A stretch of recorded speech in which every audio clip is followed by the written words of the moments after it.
So let's talk for a minute about what it's going to take to analyze these data in order to make equal potential graphs. If you look at the plot on the right, this should be what your IO Lab data screen looks like after you've taken 4 runs of data. And you'll recognize, similar to your data, that every moment where you had the probe lifted, you find that you get a noisy value around 1.5 volts, which is about half the battery voltage in your IO Lab device. But when you were contacting the paper, you get flat lines. And the reason we have 4 flat lines set up parallel to one another is that we took 4 different runs. Now, if you focus on the top of your IO Lab, in the center you have 3 optional buttons that you can use to select your data.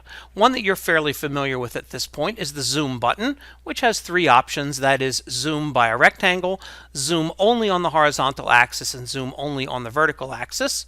And also is the 3 sets of bars. The 3 sets of bars allow us to analyze the data itself, and that's what lets us select a highlighted region. In this particular data set, you'll see that the mouse has been dragged over this region where it has turned a beige shade and a reddish shade below. And because we have 4 runs collected here, we get 4 sets of analysis data.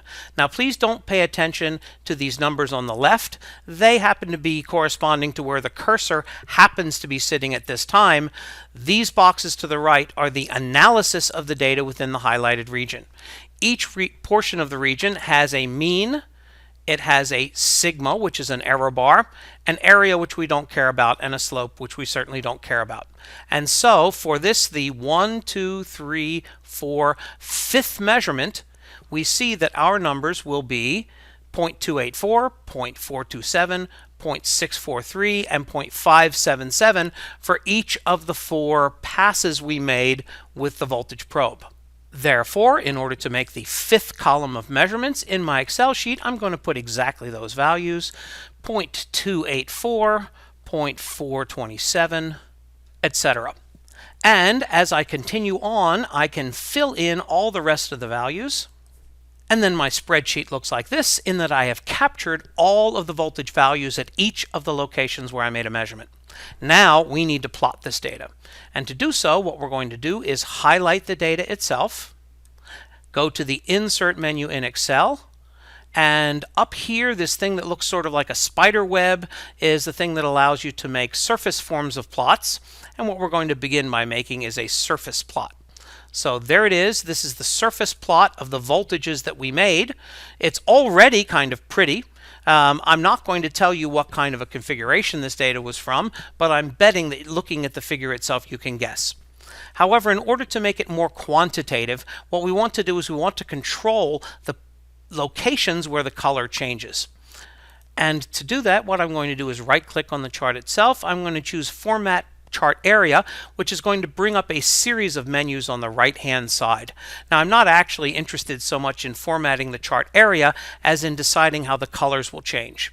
And so in order to address the colors, which are the vertical axis of my plot, I'm going to select the vertical axis menu. This bar-like symbol are the options for the data itself, and when I choose axis options, I'm going to be able to set the minimum and maximum values. Based upon my data, going from 0.2 to 0.7 looks pretty good, and I think I will set the major ticks to be of a value of 0.05. Once I click outside that box, you can see that I get an absolutely gorgeous surface plot showing the potential, and you can now clearly see that this data corresponds to a small place of high potential and a large place of low potential, and that should give you a hint what the configuration of metal was when this data was taken. In order to get another view of the data with the chart itself highlighted, I'm going to type Control D. That will make a second copy of the chart, and then on this menu here I'm going to change the chart type to a contour plot, select OK, and now my second plot is a contour representation of exactly the same data. Each of the colors is a different equipotential value, and the legend at the bottom here tells you the potential represented by each color, and we're going to use that information to figure out electric fields by figuring out the rate at which potential changes with distance.